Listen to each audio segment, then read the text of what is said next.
Hey, Luke, when's the last time you saw a great action movie? It was like last week. I saw John Wick 3. How about you, Nathan? When was the last time you saw a great action Uh, movie? Yesterday, I saw John Wick 3. Oh, nice. Tyler. Yeah, Tyler, when was the last time you saw a great action movie?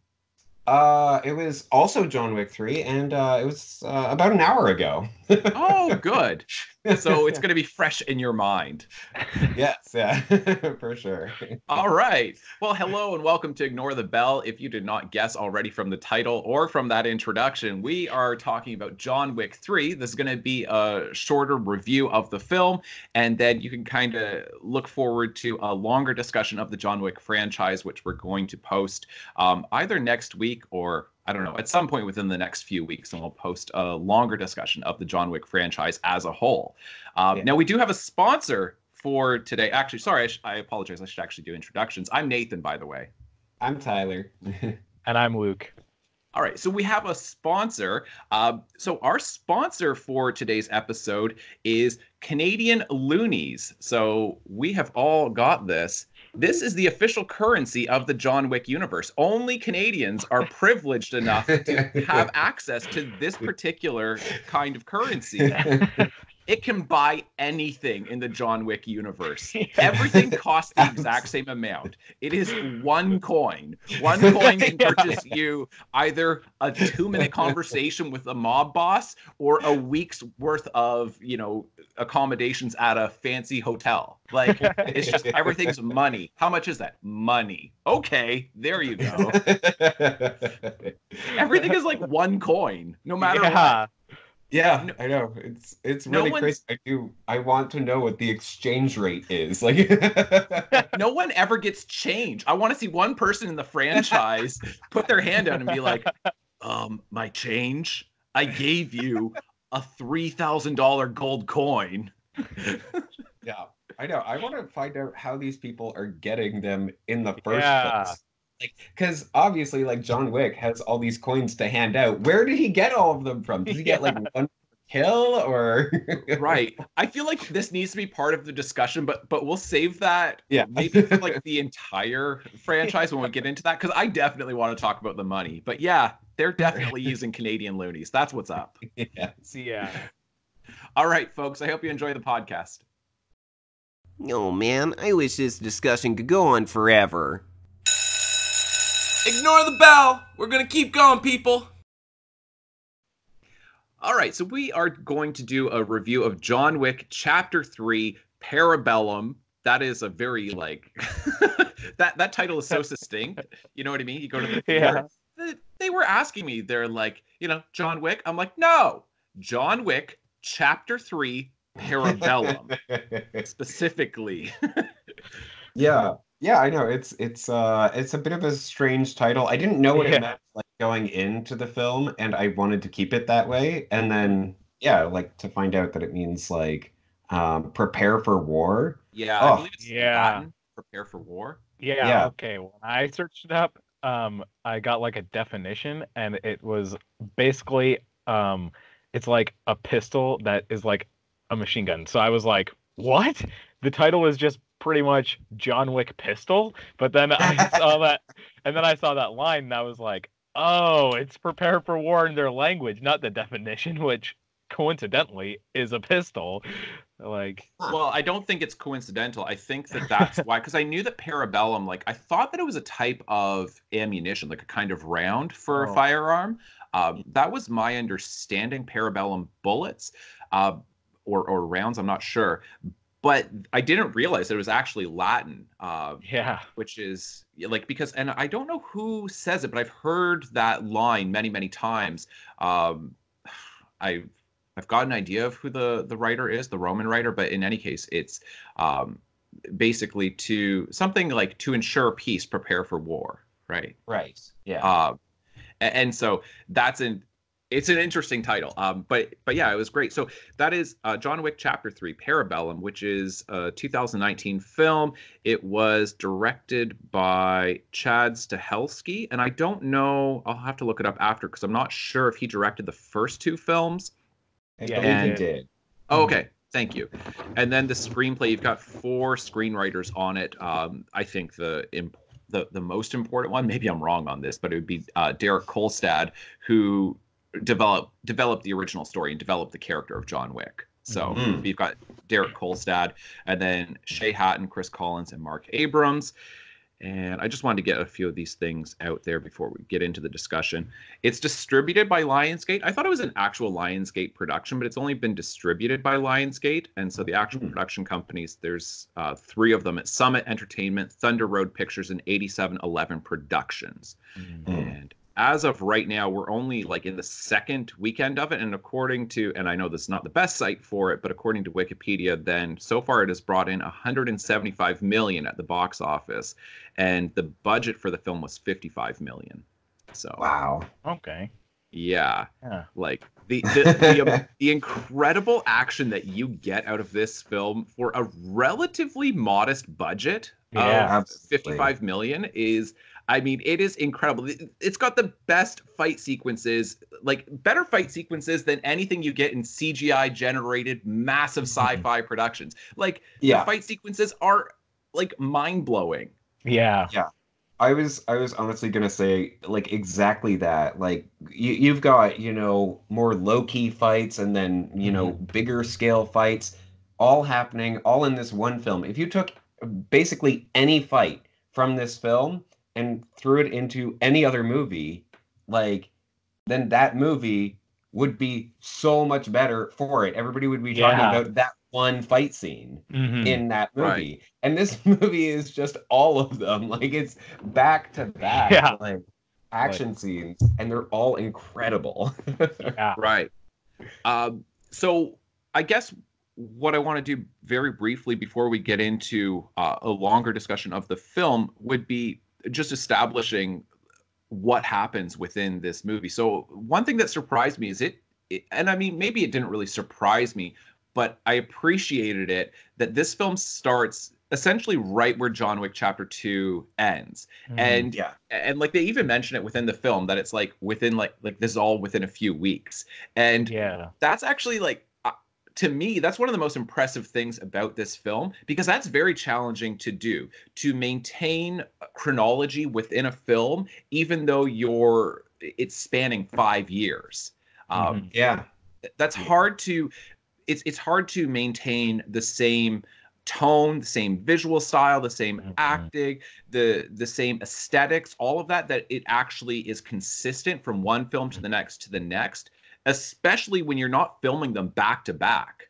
Right. Because that's what most production companies do if they're going to release, 2 or 3 films where they're all set really close in time. Then they just film them all in one shot. But this one has been spaced out, and it doesn't feel like it got spaced out. Yeah, absolutely. I know, like the beginning of this film, like it's so perfect in terms of setting up. For anyone who didn't see John Wick Chapter 2, then it tells them everything they need to know. It's like, okay, John Wick is incommunicado as within the next. Sorry, yes, excommunicado. In 1 hour, and then like it keeps counting down. And you can see that like everybody's watching him, everybody's following him, and like all these things. And for someone who hasn't seen the other films, I think that's a great introduction to, it helps people to get into the film without taking away from what longtime viewers, will experience during that first moment. So it's taking place right after the second one and even the first one. So they're all fitting together really well. And then it is essentially just John Wick on the run. Initially, how does he get out of New York City? And then it ends up being like fairly interesting because he does a fair bit of traveling in this, right? Like he goes out to Casablanca or Casablanca, depending on how you want to pronounce it, right? He goes out there and then he's out in the Sahara, and you get to meet like the leader of the high table, right? And and then he comes back to New York City, and so it's spanning uh, a fair bit of geography within the Mm-hmm. film, and in general, it's really compelling. Like it just I like Mm-hmm. there's no decline in quality from one to the next. Yeah, Which absolutely. which is amazing. And it's I guess what surprises me most about this film and the franchise in general, but specifically about this film, is how the filmmakers in general, like as a collective, like because I'm talking about sound engineering, editing, directing, acting, um, all of that stuff, the costume design and set design, all of that, they all work together to continue to maintain intensity. And you don't get bored. You don't feel like, it's an action sequence where you're just like, okay, yeah, same old, same old, same old. Like Right. it continues to be exciting. And I'm not quite Yeah. sure how these films are achieving this, because in many action films where it is just nonstop action, then at a certain point, you're just like, yeah, it's starting to lose its impact. But I don't think that's the case with John Wick 3. Yeah, absolutely. I think you are absolutely correct with that. Yeah. It's incredible how these films are yeah, just maintaining that same level of quality compared to so many other films. The one that comes to mind immediately for me is The Matrix, Yeah. which of course it very much declined in quality as it went. Yeah. And and yet this film, like it this is my way of like transitioning into like there being, so many nice moments for fans of The Matrix in Right. this Yeah. film. Right. Mhm. I definitely have thoughts on the Matrix. I guess I'll say that, and then Luke, I want to Yeah. hear some of your thoughts All on right. this. So I remember very, very well when I first was watching the Matrix trilogy, like when the first one, and then really I think it was the second one, The Matrix Reloaded. I remember watching that, and I think it was the scene where Keanu Reeves, he's on the truck on the freeway, and he's doing all this fighting and all of that. Was that Morpheus? That who was doing it? Morpheus. Okay. Yeah. But in any case, I remember watching this in The Matrix Reloaded, and I remember just thinking, like, Keanu Reeves is never going to be able, like, this is the peak. He's never going to be able to do a Right. better action movie, like a better series of action films, because of his age and because of how brilliant these movies are, that I just remember thinking, like, wow, this is so amazing. He can never top this. It's both exciting because you're like, this is so great to watch, but at the same time, there's a little bit of sadness involved in that, and you're like, oh, I'll never get to see a better Keanu Reeves action movie than this. And then John Wick comes out, and they are better action movies than The Matrix. Yeah. And you even get Lawrence Fishburne in this, which is Yes. incredible. And yeah, it's just And it's so and much even the fun. Keymaker. Right. For Right. some reason. Yeah. Yeah. So, Yeah. all right, Luke, what did you think of John Wick 3? I really liked it. Not quite as much as the other two, I think, but I do really like it, especially because it does a lot of it uses a lot more like action that's a newer kind of action than the other two, which is what I love about each of the John Wick movies, is that I feel like the action in each of them are like different from one another, and that's why like the quality keeps up, but the style of shots and all that is still the same, which keeps you feeling like you're watching, like it almost feels like you're watching a really similar action scene, but at the same time it's really different because of the weapons that are being used, or even like the fighting styles and all that. So that's what I really like about it, especially because like those little, I don't know what they're called, but those like they're like almost katanas, but they're like the little ones. And when they're using that, they use Yeah. them like quite a bit in the movie, but those were like some of my favorite action scenes. And like then like John Wick uses his belt too to fight back against him, and I'm like, this is Yeah. awesome. Like he's not just doing his regular like jujitsu and taking them down. He's like using his belt now, and like it's just like, oh wow, this is like so much more different than a lot of the other action scenes. And then even like the first little bit when they're using the knives and stuff and they're like throwing them at each other, like I thought that was amazing. Oh yeah, Like, oh It's my so gosh. incredible. Yeah. yeah, and that's one of the great things. I think you're absolutely right that that's what makes the intensity of these films. That's what helps that intensity to be maintained throughout the series. Is that and it makes sense because there is an internal logic to this, that John Wick is, the ultimate assassin, and he has all of these skills, and he can employ different tactics depending on his opponent, and that we just continue to see more and more tactics that he has at his disposal. And so it's not like the Matrix, where it's like this computer programmer, what on earth does he know? And then it's like, oh, don't worry, let's just like put in this program, I know kung fu. And then it's like, oh, that he now knows it. But instead, where these films start, it's that it's clearly established that he is this elite assassin who has got all kinds of different skills that he already knows, and we are just witnessing some of that stuff, that we're not really seeing him learn things along the way. It's, he's an old dog who's got all of these tricks that he can just employ whenever he wants. And it's great to see all the different strategies and tactics that other assassins have, and how he just continues to change depending on who he's fighting. Yeah, for sure. Yeah, I mean, even like in terms of the variety of the fight scenes, like even in terms of the vehicles, then it's changed, because like you definitely had, the the sweet muscle car, like the 70s muscle car of the first film, and then in this one, like you're so much focused on like motorcycles and even a horse. I mean, I'm like, what?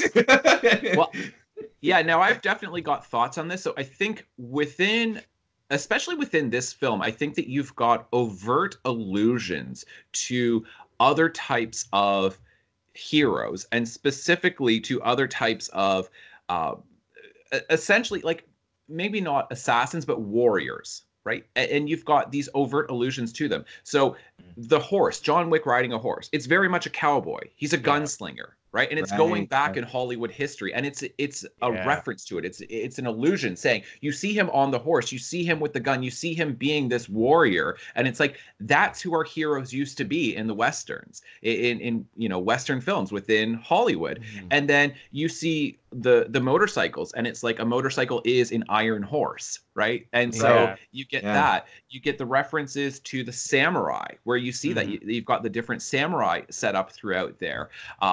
And so that's what I appreciated so much. It's all these little references that he is just in the same tradition as all these other warriors. He fits in with that lineage, right? And you have even that other character who says this to him, that we're the same, right? John Wick denies this, but that is the idea, though, that these films, as much as they are very contemporary films, they're also classic films. Like immediately, and referencing those things, saying, you remember those old heroes where they had these tools at their disposal. He's got all of that and new stuff. Yeah.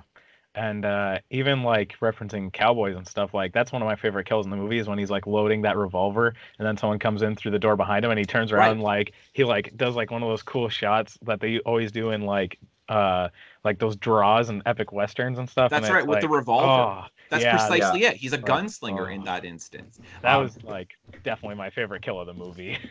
yeah, and you're exactly right. Before I go ahead, Tyler. I love that moment so much. He's like he's customizing this revolver just to fire one shot. Right? Like he's like, oh man, this bullet doesn't fit. Okay, wait, I got these other revolvers. I'm just gonna put them together. Right. There we go. Right. One shot, and then he's done with it. Like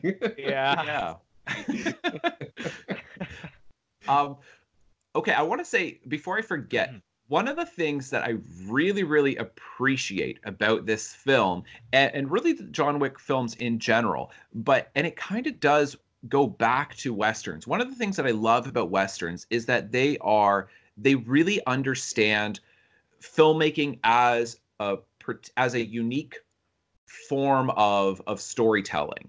That movies are highly visual, and you don't need to have a lot of dialogue, and that a lot of movies that do have that are very that feature a lot of exposition, a lot of characters explaining and explaining and explaining, it kind of denies what makes films what it denies the way that films are a particular kind. Yeah, what differentiates them from other modes of storytelling. Like, for instance, from a novel, right? That you can write in a visual way in a novel, but really you do need to have dialogue in there to instruct the reader of what's going on. Otherwise, you've got the narrator who's doing that, and people don't like that either. But you have to have exposition within a novel to some degree. But a film, your exposition should primarily be done through visual means. And then in this film, it does that. So for instance, when John Wick at the towards the end, when he's fighting in the Continental, and then you've got the guys from the high table who come in, and they're basically in their tactical gear like they're a SWAT team.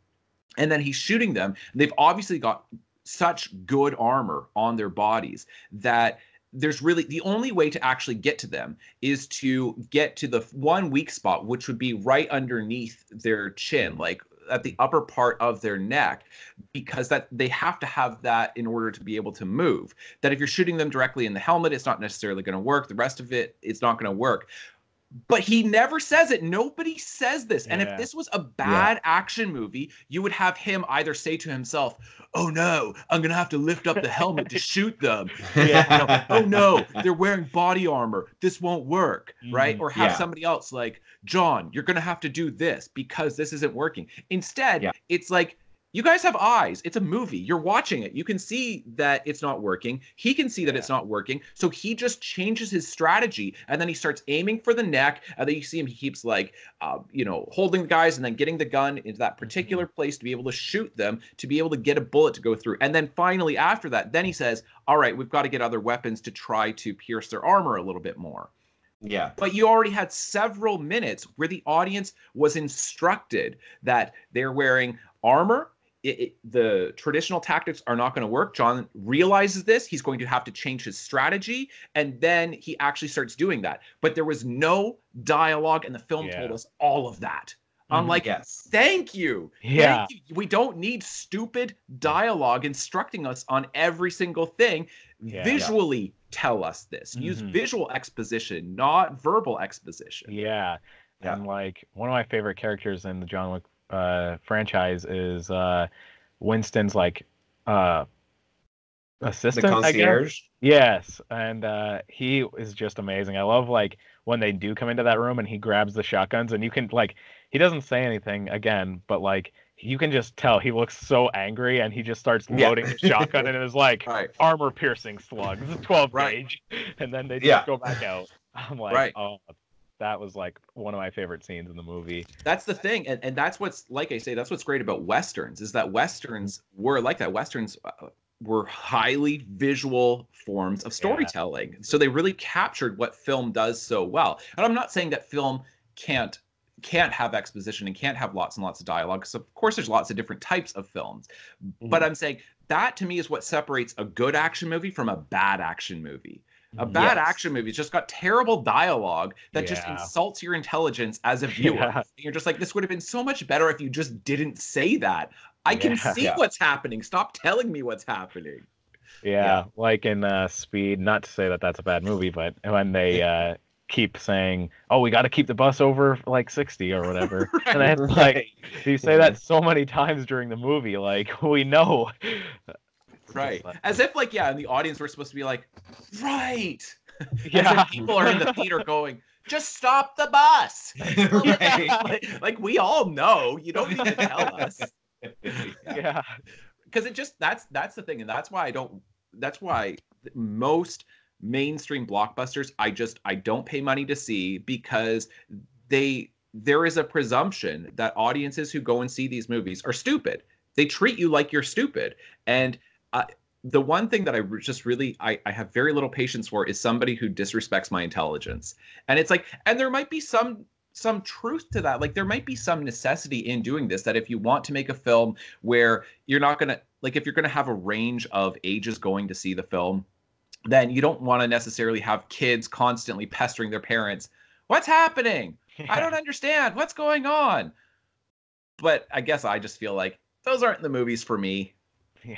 Well, yeah, I mean, it's interesting that you mentioned that because there was definitely like a father and his sons sitting directly in front of me in this theater. I know. I was like, okay then. What's it rated in Canada? Because here, like in the United States, it's rated R. It's 18A. Yeah. So how did to an R rating in the States? Which means that as long as the kids are accompanied by an adult, then they can see it. Yeah. But yeah, he was there, and very, very, very rarely did I hear either of the kids say anything, right? Like they weren't asking questions, what's going on, or anything like that. Yeah. And yeah, even kids, they can understand. They can follow this kind of thing. Well, that's what I'm saying, is that if you do a good job in storytelling through the visuals within the film, then you don't need that dialogue. And I think that most directors don't realize that. They think that kids are stupid, but kids are not stupid. And they think that audiences are stupid, and audiences are not stupid. And so it kind of baffles me that like films that are just so condescending to audiences that I'm like, why are they so successful? I don't get it. How come people are not walking out in a huff just being like, how dumb do you think I am? Yeah. Oh my goodness. Yeah, in front of the movie, then there was a trailer for Hobbs and Shaw. And I'm just Fast and Furious presents Hobbs and Shaw. This is the weirdest thing. A film franchise is presenting a couple characters from the franchise. And man, that movie is like not I was like watching this going, is this Fast and Furious? As I stopped watching those movies a while ago, I'm like, is that what these movies are now? I'm so confused. I was like literally superhero. The dude's like, I'm Black Superman. Idris Elba, right? When they describe him, I think The Rock describes him as Black Superman. He's like, I'm genetically enhanced and I can do this and that. And I'm just like, what? These things used to be about like drag racing on city streets. Not to get off on a whole tangent, but I think it's relevant. Yeah, you see that trailer and you go, oh, okay, they're very clearly like, and I mean, like, that's a trailer, but still, they're telling you like, oh yeah, he's a genetically modified person, he's calling himself Superman, and oh yeah, like Hobbs is going to see his family, and his family is like, a bunch of hymns. A bunch of hymns. And then, he's like, oh, Mom, where are the guns? Oh, I got rid of them. Like, that moment could have been better if, you just had, like, what? All the guns are gone. Mom, what did you do with the guns? Like, that would have been enough. It doesn't need to be, like, the full explanation of, oh, yes, I got rid of them because we don't need those guns. I want us to live a happy life and whatever. Like, no, just be like, this shocking moment of like, oh yeah, because we got all these guys. Mom, what did you do? And that would be compelling. Right. Right. So anyway. That is a good contrast. No, I think you're right. Like, that's a good contrast. I think between an action movie that respects your intelligence and one that just doesn't. Yeah. Sorry, just one other thing, very briefly. Tyler, did you notice? Because Luke, I'm assuming that you have not been on Fast and Furious the ride at Universal Studios. No, I haven't. Okay, it's not a ride, and it's the worst thing in the world. But it's just a bus ride, like with like a screen beside you and a little bit of like air moving from a fan. But on that ride that you've got, I think not a ride. Right, on the not a ride at Universal Studios. I can't remember if it's Vin Diesel or if it's Dwayne The Rock Johnson, where he's like hanging from a helicopter, and then in the actual like trailer for Hobbs and Shaw or whatever it is, it's like The Rock is like holding like a helicopter in the thing, and I literally just started like rolling my eyes and shaking my head, because I'm like, I literally like turned to my wife and I'm like, that's just like from the stupid not a ride that they had, where it's like, here I am on the helicopter, and yeah.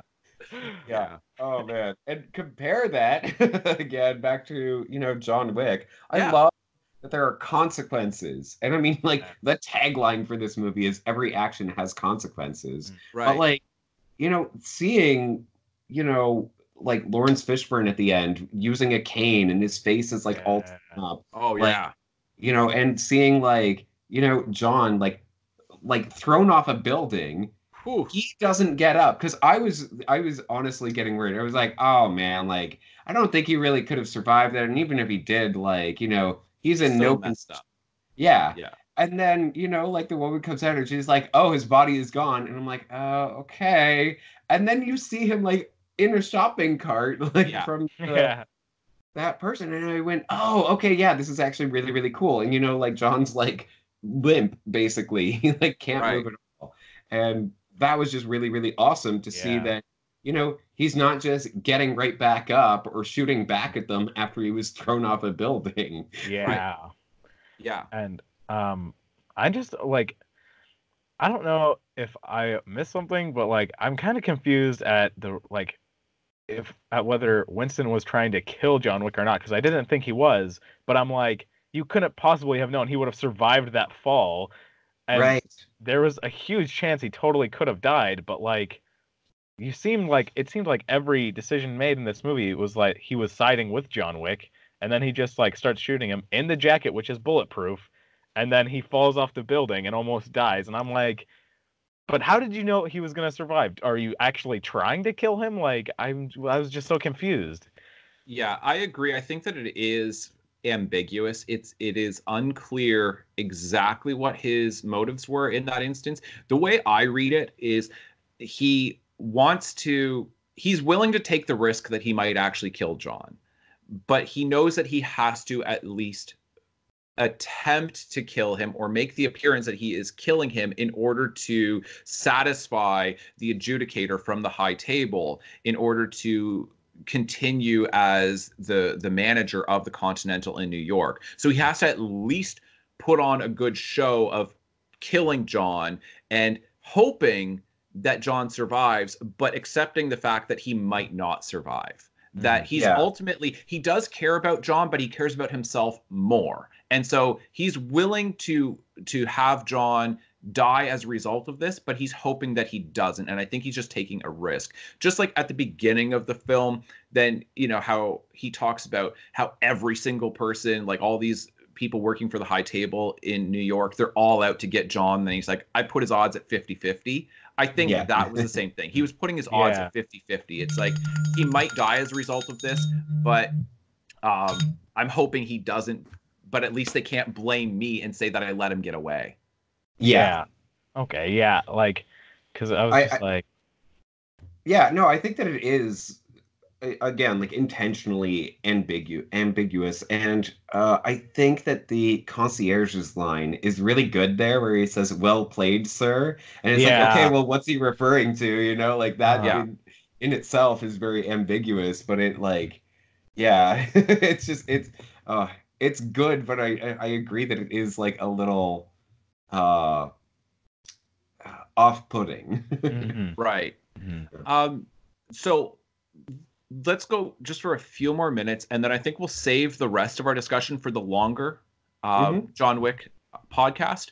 Yeah. So one, like, Specifically with John Wick Chapter 3, yeah, I just wanted to mention that like Halle Berry's character, like she was fine, but I was also just like, oh, I kind of thought that she would play a bigger role because she's Halle Berry, and she got like top billing, but she wasn't yeah, in like all that much of the film. no, I don't know what you guys thought of that. Like I I was feel like totally she's fine with that. Like, I'm glad that they're not like we need to have her in a whole bunch, like a whole lot of the movie because she's Halle Mm, Berry. They're just like, that's true. no, we have this role, and it just happens that Halle Berry is the one playing her. So whatever, we're not changing it to be longer. And I like that because it's not just being like, oh well, she's a big actor and that'll bring in the tickets. Like, I mean, even though they did advertise her a lot in the movie, but it was more so just like, yeah, we just need this role to be filled. It's almost like Lawrence Fishburne, how his role is like it's not really that big of a role in the movie, even though like you could easily advertise him as much as they did Halle Berry. Yeah. So Yeah, that's a good point. Yeah, I ended up being pretty fine with Halle Berry's role because I want to talk about this with John Wick Chapter 2 because I forget what the actress's name is, but like Ruby Rose from Orange is the New Black, she was on that, and I don't know what the actress's actual name is. I'll look it up after, but I had issues with her casting in the film, and then even with Halle Berry, then I've got some issues with that. I was fine with the way she ended up playing, like the role that she ended up playing, and I think that it works within these films. Basically, my issue is if you want to have I think that you should be casting actors who actually have martial arts backgrounds if you're going to be getting them to do martial arts stuff. Otherwise, I'm not going to buy it. So don't give me a pretty face or a handsome face, because I don't care whether it's a man or a woman. If they really have no martial arts ability, and then the rest of it is going to be up to a stuntman, but then I look at them and I'm like, they clearly don't know martial arts. I don't buy for a second that this person is tough and intimidating and dangerous. So I'm like, I'd rather see like somebody like, for instance, I don't know how well she could act, but somebody like Ronda Rousey in that role, where I'm like, legitimately, she could beat the hell out of me, like, so I'm like, that I would buy, but I'm saying I think it actually works within this film, and especially the way they get how, like, the role that they give her, which is that much of what she's doing is using firearms, right? Because these films are gun fu, right? I don't know if you know that term, but it's gun fu. It's kung fu, except with like a gun, where you've got to do like martial arts, but you've also got a firearm. And the whole idea behind this is that, like with firearms in general, is that they are the great equalizer. Like, what is the difference between a 90-pound woman shooting a gun and a 300-pound man shooting a gun?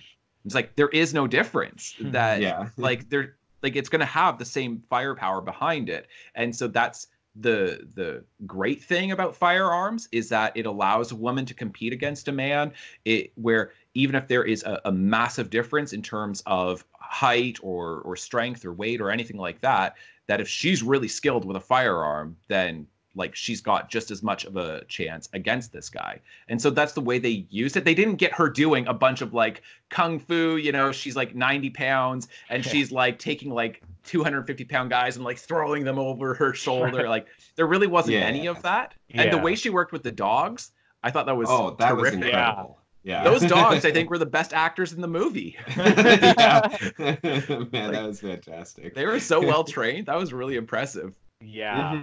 My goodness, were amazing action sequences with them. Oh my goodness. Yeah.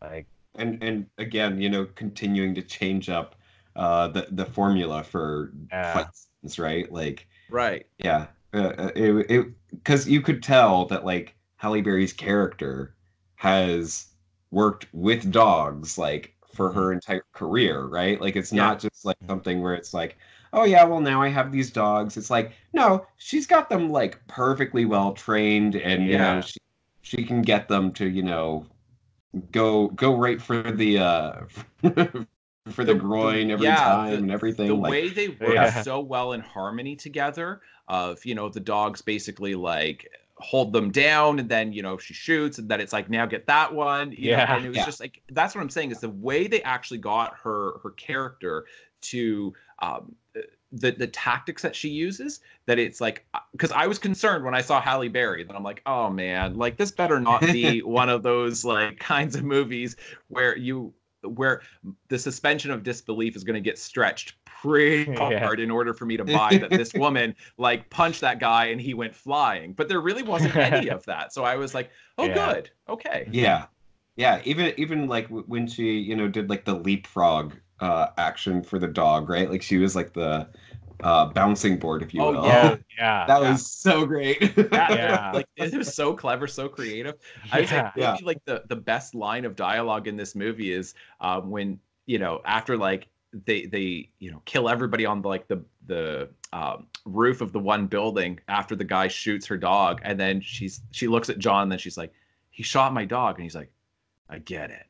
Yeah. And I'm like, it's like, right, of course, like he is gonna understand this. And it's like, you do not shoot a dog, especially like for her, like this, yeah, this is not just a dog. Yeah, absolutely. I do. I kind of like that they, did like humanize her character, and I feel like it is like a lot of setup for her. I'm anticipating her return in chapter 4. Yeah. Yeah, We can talk about, it in the other discussion, but sure. but like there is like that moment of her talking about like her daughter and everything, and Mhm. I feel like that moment was a little not quite out of place, but just like a little almost off-putting, where it was just like, oh, okay, well, this doesn't feel like it's like perfectly relevant to the story, and it definitely adds some depth, but it's not. I don't know. I don't know. I, What did you guys think of no, that? I think that's fair. And Yeah. the other point of criticism that I have about this film would be, I I did not I didn't think that it was consistent with John's character. So it's not that I don't like it, because I hate it. Like bad film criticism was when people just say, I liked this, I disliked this. I like this, I dislike this. That's bad film criticism. Good film criticism is saying, this is why I liked what I liked and why I didn't, rather than just having reaction. So for Mhm. me, I look at it and I don't think that it was consistent with John Wick's character when he immediately severs his Yeah. ring Yeah. finger, specifically with his wedding ring on it, and then offers it to the elder of the high table, and then loses his wedding ring. Now, I'm not saying that that scene can't end that way, but there should have been some hesitation. There's Mhm. Yeah, I would have had it be more where John, like, like he cuts off his finger or severs his finger and then offers the finger and holds That's on to right. the ring, Yeah, and then exactly. the other guy is like, no, that's not, the appropriate gift or That's whatever. right. That's Yeah. right. Yeah, I totally agree. Like that was, yeah, I was kind of like, yeah, like he was just did it a little bit too quick. He didn't like think about it enough, and I was just like, but like this has pretty much been the most important thing of the whole trilogy, or well, Exactly. franchise, I guess, because it's not a Yeah. trilogy. Yeah. And I was just like, oh, well, that kind of is a little saddening, but That's precisely it. It's that the entire thing, but you have to understand, because this is my issue, is I'm saying it's inconsistent with his character, because the reason he goes off on everyone is when they kill the dog is not even because it's the dog, but it's Mhm. because it's from his wife, Yeah, right? Yes, And that, like, absolutely. that is the last gift from his wife, and you yeah, know how important the she continues to be for John. Mhm. That's where his thoughts are all the time. That, yeah. like, the pictures of her that he has, like thinking about the videos that he's got, that I just can't imagine that there was no hesitation in him at that point, because Mhm. this has really not been like, there's nothing in his that's happened where his memory of her has been tarnished, where he doesn't have those sentimental feelings. Like, I just, it needed a little bit more. I just didn't think that it was consistent. Yeah. Yeah, especially because Yeah. like later in the film when he is talking to Winston and he's got like the gun and all that because he's been sent to kill him, and Winston's like, "Who do you want to be? Do you want to be just the Baba Yaga going around killing people pretty much as a mindless person, just being ordered to kill person after person, or do you want to be a man who is someone who has feelings and remembers people?" And he chooses to be a man because of his wife and because he doesn't want to just be the Baba Yaga, which is why he left, because he Right. left for his wife and not to just Mhm. be the boogeyman. And it's like, but then what was even the point of you getting rid of your ring finger and all that and the ring if you're just gonna make the complete opposite decision later, other than I guess to not get killed, but like still, Yeah. like Yeah, I think he's kind of, I think what we're supposed to believe, like, or to understand at this point, is that he is just, because he doesn't have his wife anymore, because he has uh, really, like, nothing left to live for. His house has been burned down, and the dog that his wife gave him has now been killed, and, like, he's lost his car and all of that stuff. That he's just like, I'm fully in it because I have nothing left in my life. So I'm just going to go back to what I did know. Because when the film, like when the first film starts and he basically is so depressed and he really doesn't like, he doesn't even have the motivation to go back into that life. He doesn't seem to have the motivation to really do anything because he's in the throes of grief. But now that he's had a taste of that life again, then it's like, I think it's sort of like, what else do I know? What else can I do? And this was everything about me. And then I met her and it wasn't. And now I guess it is again, because what else do I have? But I still think that he should have tried to hold on to that a little bit more. Yeah. All right. Do you guys want to save the rest of this for our longer discussion then? Yeah, I think so. It was just like that one moment with Halle Berry where I felt like it was almost like put in there for Halle Berry to have like not an Oscar moment, but like just like this a little bit of depth. Yeah, like just to exercise her acting chops, if you will. Yeah, I agree. Yeah. But other than those two moments, everything in this film was incredible. Yeah, absolutely. Terrific. And I'm really looking forward to chapter 4. I love the way this thing is unfolding. Although I do want to say that I really hope that the fourth one is the last one, because as much as I really love these films, I don't want it to just be overdone continuously. Like, I'll talk a little bit more about that when we're talking about the whole franchise, but I just really hope that there's not chapter 5.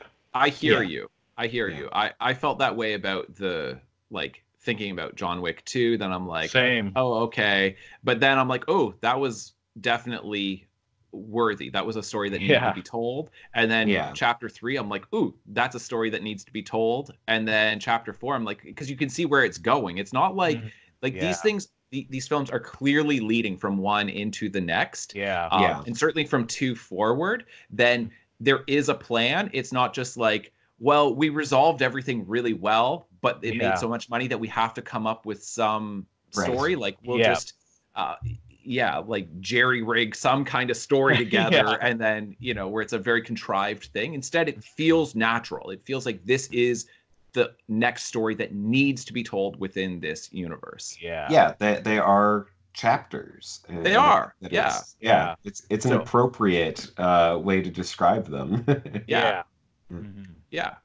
Okay. Well, if you enjoyed that, then you can certainly comment below and like this, and then look forward to the next one where we'll talk about John Wick, the franchise as a whole. All right. Thanks so much. Bye. Bye. Bye. Ignore the bell, people. We're gonna keep going. We're still ignoring it. Don't worry. I don't know what that. I think that's the fire drill. All right. We're gonna go home. Yeah. All right. We're done.